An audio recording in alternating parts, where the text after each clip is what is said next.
masalah Islam bermadhab baru diputuskan oleh utama. Tapi ketika saya baca dan ketika saya mengikuti proses penyusunannya, itu bukan barang baru. Itu barang lama yang diaktualisasi. Ini ada dokumen lama yang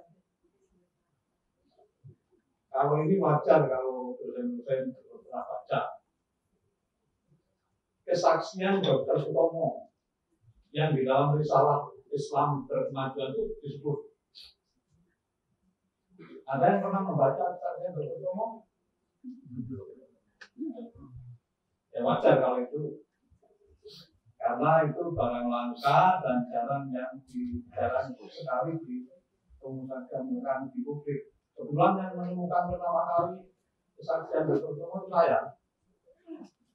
Itu saya sampaikan pertama kali di Rakernas MTKU. Kebetulan tempatnya dulu di AMC. Itu kesaksian Dr. Sutomo. Pada saat Dr. Sutomo itu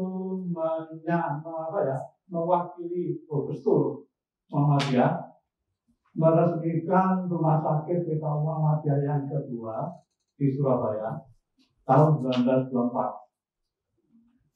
Dr. Sutomo menyampaikan kepada publik dia tertarik pada Muhammadiyah karena keunikannya, kemodernannya yang berbeda dengan modernisasi di Eropa. Nah, disitulah muncul yang namanya etika olah tasik. Di dalam risalah Islam Berkemajuan itu apa itu? Nanti mungkin saya sampaikan di beberapa hal. Dan sekali lagi,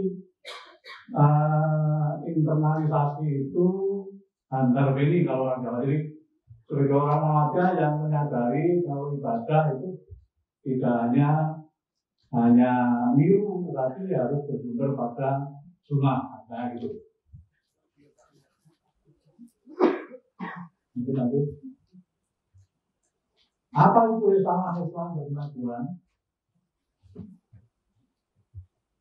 Menurut saya, kalau saya baca, tapi saya tanya panitia apakah peserta menerima buku risalah Islam Berkemajuan? Belum, katanya. Karena belum diterbitkan oleh orang Muhammadiyah. Padahal PDF-nya sudah lama beredar itu. Kalau enggak sebulan lebih. Saya sudah punya beberapa menit sebelum muktamar dimulai. Karena waktu muktamar kan ada koreksi di lima sebelumnya. Menurut saya, seperti tadi saya sampaikan, karena ini kan implementasi sains dan ilmu yang ke Islam Berkemajuan. Jadi perlu dipahami dulu apa sih risalah Islam Berkemajuan itu.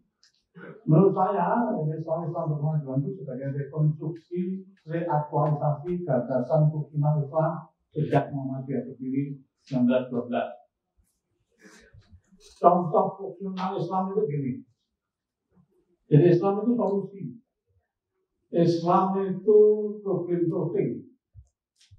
Islam itu menyelesaikan. Islam itu memberi rahmat pada semua. Contoh paling klasik itu ialah teologi al-ma'un. Jadi bapak ibu yang masih muda-muda,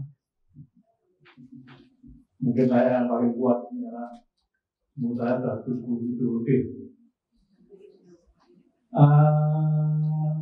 Siapa yang pertama kali memulai membagi fitrah, zakat fitrah kepada masyarakat? Siapa yang memulai pertama kali menyembelih hewan kurban atau dibagikan kepada fakir miskin? Siapa yang pertama kali memulai khutbah Jumat itu disampaikan dalam bahasa Melayu? Siapa yang memulai pertama kali menerjemahkan Al-Quran dalam bahasa Jawa dan bahasa Melayu? Itu Muhammadiyah. Karena Islam itu harus berfungsi, menuntun kehidupan sehari-hari. Supaya berfungsi, maka dia harus dipahami. Supaya bisa dipahami, maka khutbah itu disampaikan dalam bahasa lokal, bahasa Jawa atau bahasa Melayu. Maka pertama kali yang menerjemahkan Al-Quran itu Muhammadiyah. Waktu itu dikritik Muhammadiyah karena itu merendahkan kesucian Al-Quran. Jadi terjemahan Al-Quran dikritik habis oleh masyarakat pada waktu itu. Karena itu merendahkan kesucian Al-Quran. Mengapa itu diterjemahkan? Karena supaya berfungsi. Jadi inti dari Islam berkemajuan itu ialah fungsionalisasi ajaran Islam. Contohnya misalnya kalau seperti tadi saya katakan teori al-ma'un. Jadi teori al-ma'un itu dalam bahasa saya untuk masuk surga itu tidak cukup dengan sholat. Kalau bahasa saya ya.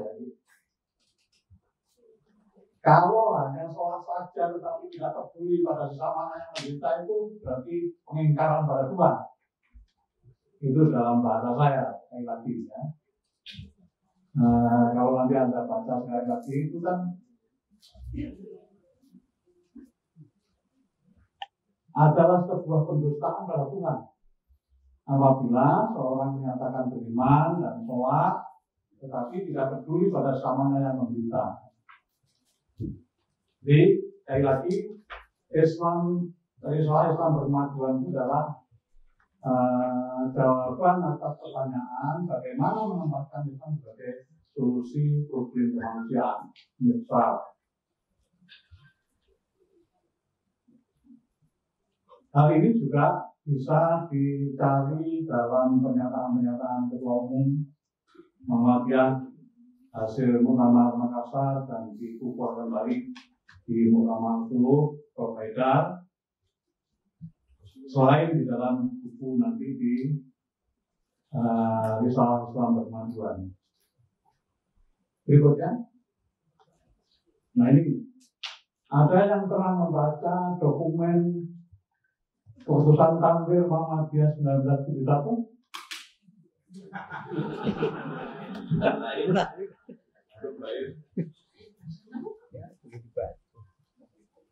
Ya, mungkin saya tahu tidak. Tapi sebagai orang yang bekerja di Muhammadiyah, ya selayaknya ya membaca dokumen-dokumen lama. Ini yang dikenal dengan, karena dulu saya pernah menjadi sekretaris biro kader yang leading sektor program ini. Dan ketika dirubah leading sektornya Majelis Tabligh, saya pernah menjadi sekretaris pimpinan pusat Majelis Tabligh. Ini lama dari 78 sampai tahun 2000. Ya. Itu dikenal dengan gerakan jamaah dan dakwah jamaah. Inti dari dokumen itu setiap warga Muhammadiyah harus menjadi inti jamaah. Apa itu inti jamaah? Inti jamaah adalah orang yang menggerakkan masyarakat di sekitarnya untuk menyelesaikan persoalan-persoalan yang ada di sekitarnya tanpa harus membawa bendera Muhammadiyah.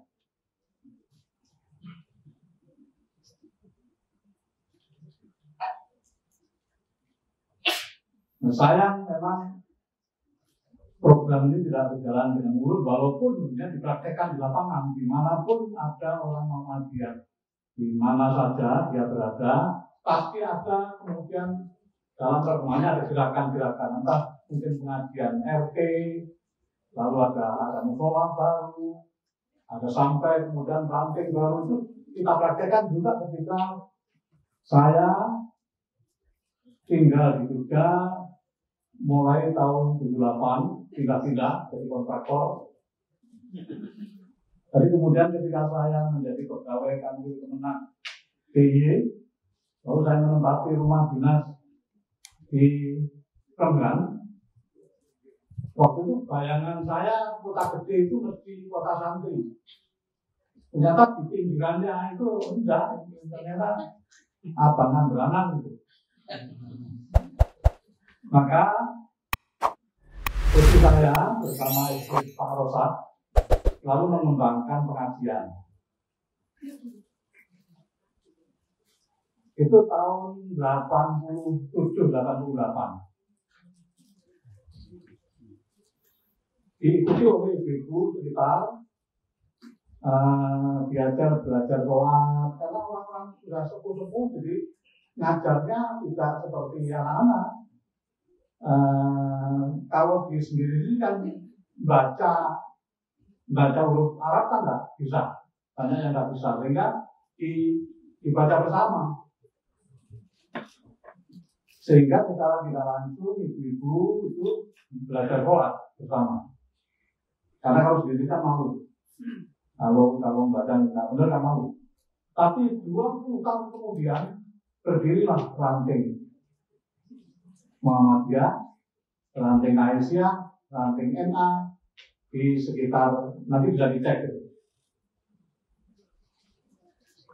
Jadi itu salah satu contoh apa yang disebut inti jamaah. Bukti empiris internalisasi ilmu dan sains berkemajuan ialah penempatan kerja ilmu sains sebagai lampu menuju Tuhan. Karena dengan memahami ciptaan Tuhan, kita bisa memahami siapa yang menciptakan. Yaitu saat seorang dosen Universitas Muhammadiyah sesuai keahlian dan kemampuannya berkolaborasi bersama tokoh publik, lurah, kampus lainnya mewujudkan cita-cita masyarakat Islam yang sebenarnya. Jangan dibayangkan masyarakat Islam sebenarnya itu semua Muhammadiyah itu hil bin mustahil. Karena nggak mungkin, kecuali Tuhan menghendaki ya.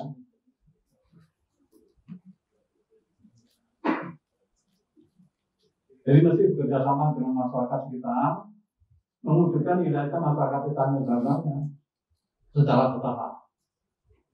Di dalam gerakan jamaah dan dakwah jamaah, mereka ini disebut inti jamaah.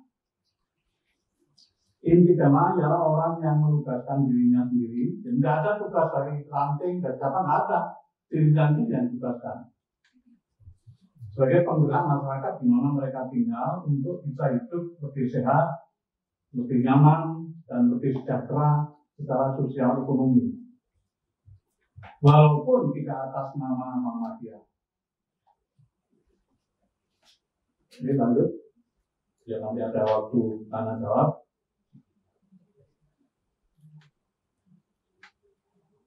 Oleh karena itu menurut saya sebagai bentuk dari internalisasi Pak Presiden itu sudah kemarin saya usulkan di Rakernas AIK di Surabaya. Bagaimana kehadiran Ustaz Muhammadiyah di berbagai tempat itu harus membawa dampak positif bagi perkembangan kehidupan masyarakat sekitar. Tentu sudah, tapi seberapa itu di survei, seberapa hubungan antara perkembangan masyarakat di sekitar dengan kehadiran mahasiswa, kehadiran dosen-dosen di sekitar kampus, mengembangkan masyarakat, kehidupan masyarakat menjadi lebih baik. Itu perlu bukti penelitian. Oleh karena itu menurut saya ke depan sebagai bentuk dari internalisasi tadi perlu disusun program pengembangan kampung bebas sampah misalnya. Sekarang saya yakin itu bebas sampah atau bebas stunting, mungkin kampung sayur. Jadi tidak harus kalau kemudian ini yang apa dan ya kalau bisa bagus. Tapi untuk sampai ke sana kan tahapan lanjut. Jadi yang sederhana yang masyarakat bisa ikut. Bebas buta Al-Quran untuk bagi yang muslim ya. Atau bentuk kampung-kampung lain sebagai sebutan dari miniatur masyarakat Islam yang sebenarnya. Sebutan ini menurut saya lebih kultural daripada misalnya Korea Selatan, ya. Bisa saja mungkin disebut kampung sakinah. Secara bertahap mulai dari lingkup terkecil RT hingga dusun, kelurahan dan kapanewon atau kemanten hingga kabupaten dan kota. Tentu kehadiran UMY sejak tahun 80-an sampai hari ini pasti membawa dampak positif kehidupan perkembangan masyarakat di sekitar UMY berkembang. Tapi bagaimana itu dibuktikan, itu kan butuh penelitian. Walaupun perkembangan masyarakat yang lebih baik itu lebih banyak tidak disengaja. Nah, menurut saya sekarang perlu disengaja. Jadi kita programkan misalnya kampung-kampung tertentu tadi bebas stunting, kampung sayur, jadi orang tidak perlu membeli sayur walaupun nanti ditentang oleh pedagang sayur. Pedagang sayur nggak laku nanti ya. Tapi bagaimana ini membuat masyarakat itu sehat? Untuk itu kan kerjasama semua bidang ilmu. Jadi fakultas biologinya, fakultas kesehatan masyarakatnya, kedokterannya, fisikolnya, PAI-nya, yang itu semua kerjasama di situ. Kolaborasi di antara bidang-bidang ilmu. Lanjut. Indikasi ketercapaian masyarakat Islam gambarnya. Maka tadi di depan saya tanya, apakah pernah membaca Mukadimah Anggaran Dasar? Kalau Mukadimah Anggaran Dasar kan hanya 1 halaman atau 2 halaman. Ada 7 pokok pikiran. Yang paling menarik justru penjelasan Mukadimah Anggaran Dasar. Siapa yang menyusun penjelasan Mukadimah Anggaran Dasar? Nanti ada dia skuter. Sepeda begini tadi. Siapa yang tahu ini? Siapa yang membuat penjelasan Mukadimah Anggaran Dasar? Ada yang tahu? Ibu-ibu? Siapa yang menyusun penjelasan Mukadimah Anggaran Dasar? Bukan mukadimahnya, penjelasannya. Ada yang tahu? Oh, jadi sudah besar semua nih. Sudah besar semua. Itu almarhum Pak Jindal Ramini. Jadi yang menyusun itu persorangan lalu disahkan oleh pimpinan pusat. Sehingga tulisan itu diterbitkan tahun 1970-an. Nah, di dalam penjelasan Mukadimah Anggaran Dasar itu ada pernyataan yang nanti di dalam PowerPoint tidak ada, tapi saya tulis di paper, saya tunjuk referensinya.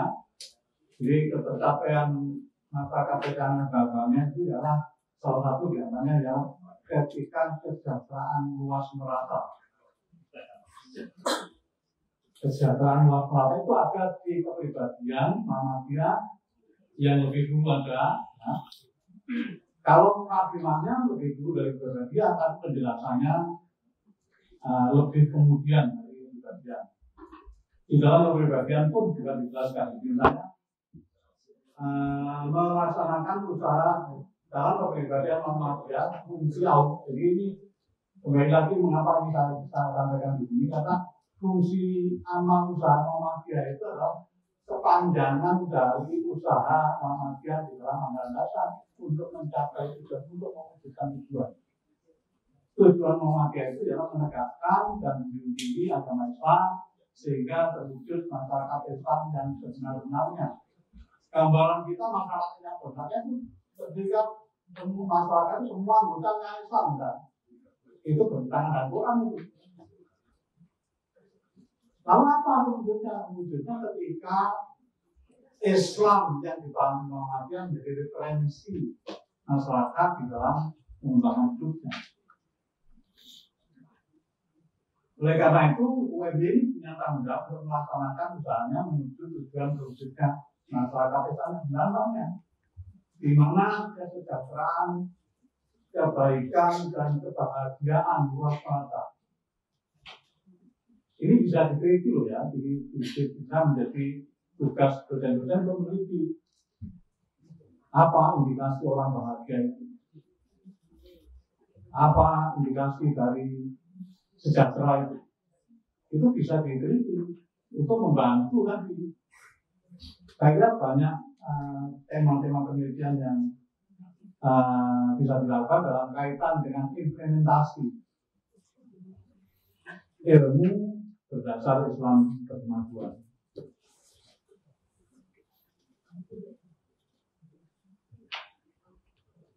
Tujuan dan cita-cita perjuangan Persyarikatan Muhammadiyah dan Mutlak ialah terwujudnya suatu masyarakat di mana kesejahteraan kehakiman, di mana kesejahteraan, kebahagiaan dan keselamatan masyarakat yang sejahtera, aman, damai, makmur, bahagia di atas dasar keadilan, kejujuran, persaudaraan dan gotong royong yang bertolongan. Ini bahasa tahun buah ya.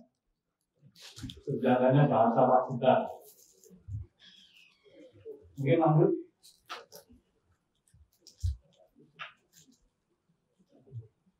Di dalam penjelasan mengenai Pancasila sebagai Darul Ahdi wa Syahadah keputusan utama 2015 Makassar dinyatakan seperti ini.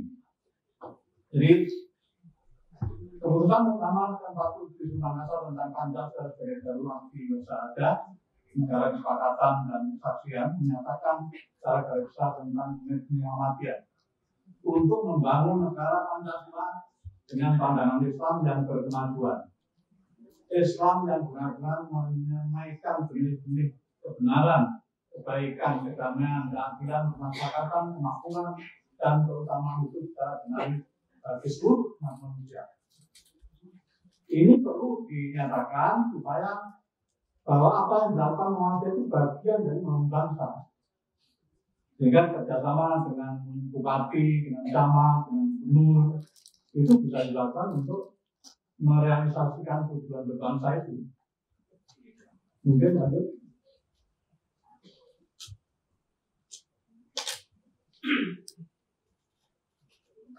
Nah ini tugas saudara-saudara jadi saudara sekalian, jadi fungsi dan peran aparat UMY. Yang saya maksud aparat itu pimpinan, ya, tenaga didik, karyawan, mahasiswa, dan juga dosen. Karena itu adalah tanggung jawab sosial kaum untuk membangun dan mengembangkan tata kehidupan masyarakat di mana kaum tumbuh dan berkembang. Pertanyaannya ialah apakah bagi dosen dan mahasiswa memainkan peran signifikan bagi tumbuh kembangnya kehidupan masyarakat di tempat ini berdiri? Tentu jawabannya ya. Nah, buktinya apa? Itu yang butuh. Orang tua kan butuh data, butuh penelitian. Kepada PTN saya sudah sejak tahun yang lalu saya mengusulkan agar ada survei perkembangan kehidupan masyarakat di mana itu menjadi bagian dari peran keadilan PTN. Misalnya hidupnya menjadi lebih sejahtera, lebih bersih, lebih aman, atau malah sebaliknya. Pernahkah dilakukan penelitian survei mengenai tumbuh kembangnya tata kehidupan masyarakat di sekitar UMY sebagai dampak kehadiran UMY dan mahasiswa di kawasan tersebut? Saya kira tumbuhnya kos-kosan, lalu warung-warung di sekitar kehadiran UMY membawa pengaruh cukup besar terhadap kehidupan masyarakat kita. Oke, lanjut.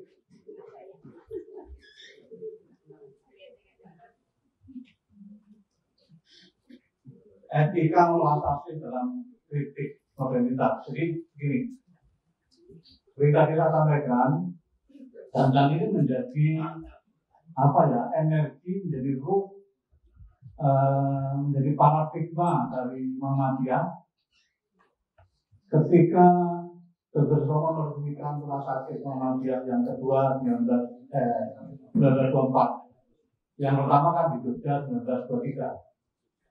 Itu menjelaskan kepada publik mengapa dia tertarik pada Muhammadiyah, karena modernisasi yang dikembangkan oleh Jawa itu berbeda dengan yang dikembangkan di Eropa. Bahkan menurut Dr. Tomo apa yang dilakukan kita itu merupakan kritik terhadap modernitas Eropa. Kalau di Eropa itu struggle of the fighters, ya, homo lupus, karena kemajuan itu hanya mungkin didukung oleh orang-orang yang berdaya, orang-orang yang kuat. Sehingga yang lemah dibiarkan tersingkir dari peredaran. Nah, Muhammadiyah tidak begitu. Muhammadiyah justru didasarkan pada kewelasasian. Mereka orang yang lemah, yang tidak berdaya itu di Pulau Mentah diberdayakan sehingga mampu berkolaborasi, bekerja sama, membangun bersama. Dan itu ada di dokumen Suara Muhammadiyah yang terbit pada 1924. Jika nanti dicari di dokumen di Suara Muhammadiyah, mudah-mudahan ada. Saya punya bendernya, ya, yang terbit 1924 itu.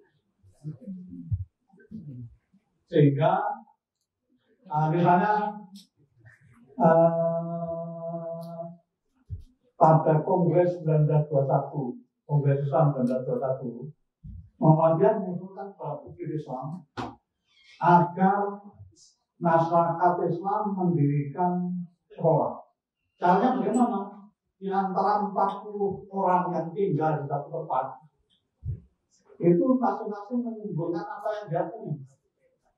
Yang punya ruangan untuk tempat baca disumbangkan untuk tempat baca. Yang punya, ya dulu dinding ya, bangku, menyumbangkan itu untuk tempat itu. Mereka yang punya tempat untuk guru tinggal menyumbangkan tempat tinggal guru. Mereka yang punya kelebihan konsumsi memberi kontribusi makan bagi guru. Kalau di antara 40 orang itu kan hanya 40 hari sekali. Jadi caranya kewelasasian itu begitu. Itu perasaan betul Muhammadiyah pada Kongres Islam 1921 dari baca. Saya sudah menerbitkan itu sejak tahun 1991. Ada di buku saya, Perkembangan Muhammadiyah dan Pemikiran Keagamaan dari masa ke masa, diterbitkan oleh penerbit Jakarta. Saya terbitkan lagi pada 2015 lalu, diterbitkan oleh Universitas Muhammadiyah Purwokerto. Jadi mungkin itu bisa dibaca ulang. Oleh karena itu sebetulnya di antara 40 orang itu pasti bisa mendirikan rumah sakit, sekolah apabila dia berkolaborasi bersama-sama. Oleh karena itu di antara dosen-dosen bisa berkolaborasi sesuai dengan kemampuan masing-masing untuk melakukan aksi-aksi sosial bersumber pada Islam berkemajuan. Nah, menurut saya itu sebagai satu bentuk empiris dari apa yang menjadi tema sesi kali ini, internalisasi ilmu Islam berkemajuan. Saya baca pernyataan Dr. Romo. Perserikatan kami itu yang dari bahasa tahun 2024 ya. Perserikatan kami itu tiada lain hanya satu daripada beberapa petunjuk lahirnya pikiran baru yang menggetarkan kebahagiaan dunia yang berpikir. Lagi pula boleh dikatakan akan timbangan atau perlawanan pengajaran tauhid. Jadi menurut Dr. Romo, apa yang dilakukan kita itu adalah kritik terhadap Darwinis model modernisasi di Eropa. Bukankah pengajaran Darwin itu berasas peperangan hidup, menindas dan memusnahkan yang bersifat lembek, sedang pikiran baru itu timbul daripada asas yang lain, yaitu asas cinta kasih. Sudah barang tentu tiada mengizinkan, tiada memberi kesempatan beberapa untuk keperluan diri sendiri, akan tetapi mewajibkan berkorban untuk mencapai hidup mulia bagi umum. Jadi Bapak, Ibu, dan sekalian, kalau Anda mengembangkan tenaga, menggunakan pikiran, apalagi menggunakan data, bagi kepentingan bersama, itu sudah bentuk dari internalisasi. Berbasis prasasti, filantropi, kedermawanan, aum berkembang menebar kebaikan bagi masyarakat. Melalui filantropi digerakkan masyarakat saling bantu-bantu, bergotong royong memecahkan masalah yang dihadapi secara kolaboratif yang tadi saya sampaikan, seperti usul Robert Sur mengajak pada Kongres Islam tahun 1931. Menurut saya, bahkan di tengah krisis sosial ekonomi yang kini mulai menghantui dunia, filantropi, ya saya bukan ahli ekonomi, barangkali saudara yang ahli ekonomi saya ini. Filantropi bisa ditransformasikan ke dalam tata ekonomi sosial, membantu masyarakat yang kurang mampu guna menumbuhkan daya beli dan kerja produktif sehingga kegiatan ekonomi bergulir kembali. Ini sebenarnya saya temukan ketika saya ke Lampung beberapa waktu lalu. Ada seorang pengusaha sukses di sana yang menjadi anggota pimpinan Das Muhammadiyah Mikro bercerita bahwa ketika pedagang-pedagang kecil yang menginduk padanya lalu tidak bisa membayar utang cicilannya, itu bukan kemudian disita hartanya, bukan, tapi justru diberi pinjaman baru. Ini filantropi, diberi pinjaman baru tapi dibimbing agar usahanya produktif dan bisa cicil utangnya. Nah, kalau itu dilakukan oleh negara kan bagus itu. Jadi bukan mereka yang kredit lalu bangkrut kemudian jaminannya disita. Saya akan menulis artikel tentang ini untuk di publik di media. Jadi barangkali ada seorang ekonom yang pemenang Nobel Ekonomi tahun 2000-an, namanya Robert Lucas. Saya tak lupa itu. Kalau nggak salah, Harapan Nasional. Bahkan saya pernah tulis beberapa artikel. Jadi Harapan Nasional begini, yang saya pahami nilai dulu bagi saudara yang dari Fakultas Ekonomi. Jadi Harapan Nasional itu KSR-nya itu sudah dibagikan sebelum keuntungan diperoleh. Karena KSR-nya itu menjadi bagian dari produksi. Jadi maka saya tulis zakatnya itu dikeluarkan bersamaan dengan proses produksi. Dan itu bisa seperti ekonomi filantropi tadi. Sekali lagi saya bukan ahli ekonomi, dan barangkali saudara yang ahli ekonomi bisa membuat uraian lebih sesuai dengan teori ekonomi.